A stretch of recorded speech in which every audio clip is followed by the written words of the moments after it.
Hey, good evening, everyone, and welcome to Dosage Calc with Jeff. Here to help you with all your nursing level 1 dosage calc needs. Before we continue, please be sure to like and subscribe and kindly help with my YouTube analytics. Also, if you have any specific requests for the future episodes, drop me an email or message me here with a comment. Let me know which content you'd like to see. All right, guys, this is our last night, level 1, before our dosage cal final. I just wanted to go over a couple of things just to keep in mind for tomorrow for the final exam. But nothing really specific about the final exam. I just wanted to go over a couple of things that might help along the way. When we start talking, I'd like to revisit conversions, and it's a really big deal because without proper conversion factors, we run the risk of messing up with the final calculations. So a big one that seems to be an issue is converting pounds to kilograms, or rather when we're given a medication that is milligrams per kilogram and the patient's weight is given in pounds. When you're out in the field, when you're on the job or whatever, it's probably easier for you just to measure the patient's weight in kilograms. But most EHRs will automatically convert, or they'll list both pounds and kilograms. At any rate, when we're doing it like this, when we're doing it on paper, I want to use the example of a milligram per kilogram with the patient weight given in pounds. So let's just say, for starters, that we have 4 milligrams per kilogram, and the patient's weight is, we'll say 215 pounds. There's something really easy that you can do to kind of skirt around adding a whole lot of busy work, and it doesn't require any additional calculations in your head. So instead of saying 1 kilogram is 2.2 pounds and then 215 pounds over the patient, instead of doing it like this, where you're crossing this off, and this off, it's probably just easier to say 4 milligrams per 2.2 pounds. It's essentially the same thing because this is a 1 here, this is a 1 here. They do both cancel each other out. This is the same thing as saying 4 milligrams over 2.2 pounds. And then 215 pounds here, right? So these kinds of quick conversions will help things go a little faster. Now, you wouldn't obviously do that if the weight of the patient is given in kilograms. Only, of course, do this if the weight of the patient is given in pounds. But it does cut off some time for calculations, particularly if you're in a rush, if the exam is timed.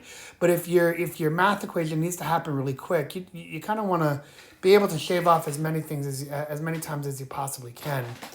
The other thing that I really wanted to reiterate is that when you look at, for example, 4 milligrams per kilogram per day, this seems to trip up a lot of people.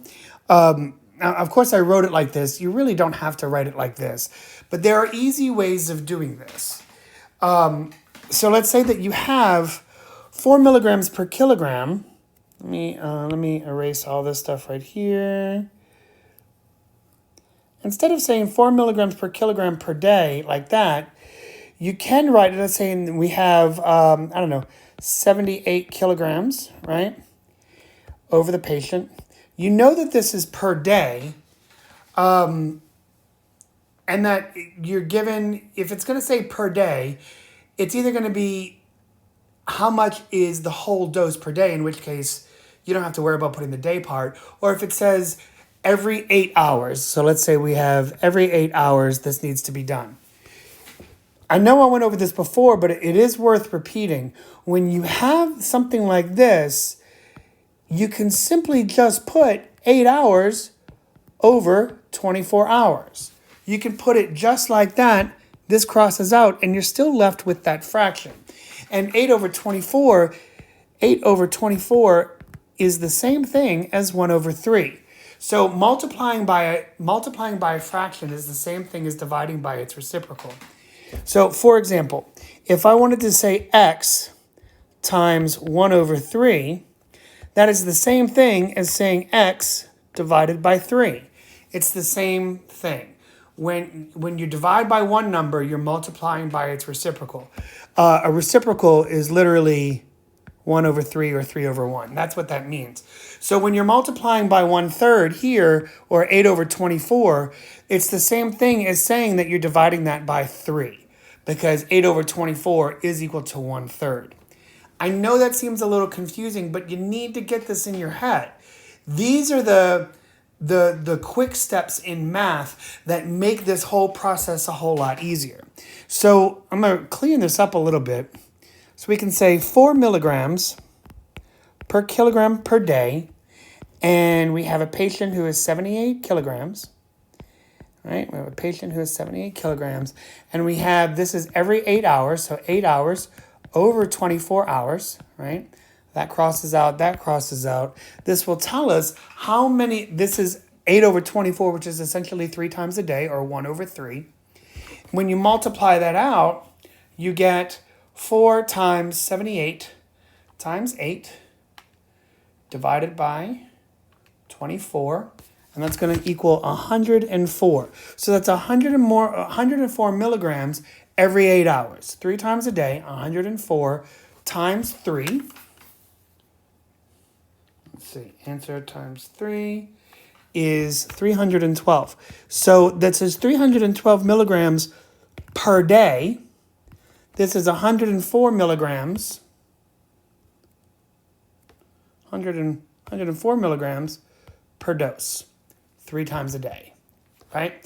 So that's where this fraction comes in. If you're given this part that says this patient needs 4 milligrams per kilogram per day, and it tells you every 8 hours or every 6 hours or every 12 hours, you just take that number and put it over 24 and multiply the whole thing by that fraction. It will work every time, and it saves you a lot of confusion and mistakes.